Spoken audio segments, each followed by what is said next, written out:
Good morning students. So after 5 days we will have UGC-NET in English Literature on March 1st, and I hope that by now you might have set an aim for yourself, that is you have to get at least 30 questions right in paper 1 out of 50 questions and 50 plus questions out of 100 questions. In order to do that you might have to cover the often asked works and writers, the often asked titles. Yes, that is the very first step. You must at least know the authors and the titles. There will be 5 to 6 questions directly in the exam that will ask you who has written which work, okay, which poet has written this poem. Okay, so in every subject, be it British literature, American literature, Indian literature, or even if you talk about literary theory, they will ask such type of questions. For instance, gynocriticism coined by Ellen Showalter. Teresa de Lauretis coined the term queer theory. Jean Baudrillard coined simulacra and simulation, etc.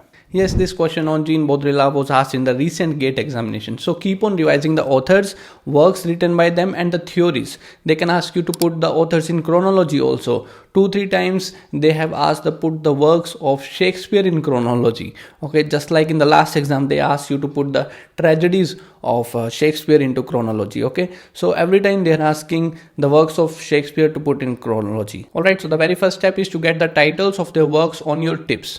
I have not studied all the works of Shakespeare except those 8 to 9 works, but I know the titles of all the works. I can put them in chronology, and after doing that you can revise the summary of the works of Shakespeare or any other important writer. Like you will find questions from writers like Charles Dickens, Thomas Hardy, Virginia Woolf, Harold Pinter. Surely you will find questions from these writers in the examination. 3 to 4 questions will surely come from plays of Shakespeare.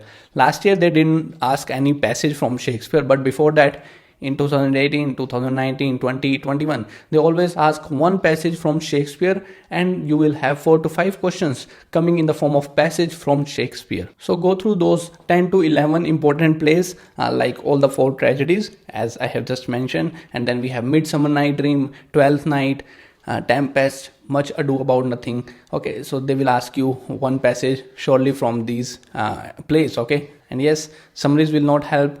That's why I always suggest you to watch the movies on these dramas. Okay, and consistently they are asking passages from the dramas. For instance, Waiting for Godot, you can watch movie on Waiting for Godot. Importance of Being Earnest, every year they're asking one passage. Doll's House, Hedda Gabler, Birthday Party, Murder in Cathedral. Don't simply believe me, what I say or what other coaching classes or YouTubers says. Do not believe anyone, but believe in the previous year questions.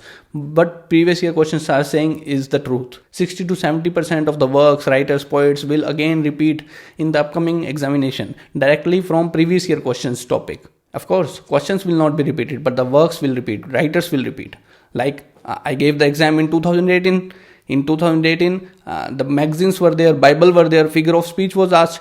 In 2019 also they asked the same questions. In 2020 they asked the same topic. 21 they asked the same topic. In 2022 they asked the 2 questions from magazines. If you have the study material that we have provided to the students, you can simply refer to the miscellaneous booklet. Learn everything, prize, Pulitzer Prize, Booker Prize, Bible, magazine, everything is put there in chronological order. So study them perfectly. Okay. Alright, the way we have some common topics that are asked in English literature repeatedly, the same way we have topics asked in paper 1. Repeatedly they are asking the questions from Square of Opposition, environmental protocols like Vienna Convention, Montreal Protocol, G20 Millennium Goals. They are asking one question every year. Okay, missing number, profit loss, blood relation. One question will definitely come from there. Sitting arrangement is also there in the previous year papers. So every year they are asking such questions. And then if you know how to calculate the percentage, 5 questions from data interpretation will get correct. Okay, most of the data interpretation questions is based on how you calculate the percentage. And at last you have reading passage. You will probably find 10 questions from reading comprehension, 5 questions in paper 1 and 5 questions in paper 2. And these 20 marks are free of marks. Okay, coming to the end of this video, you can attempt the free mock test that we have updated on our mobile app. It took us a lot of time to create these papers and upload it on the mobile application. So use them, get good in paper 2 English literature. Alright, so with this we come to the end of this video. Hope you found the video worth your time. Do not forget to subscribe to the channel for more such updates. That's it for this video. Thank you.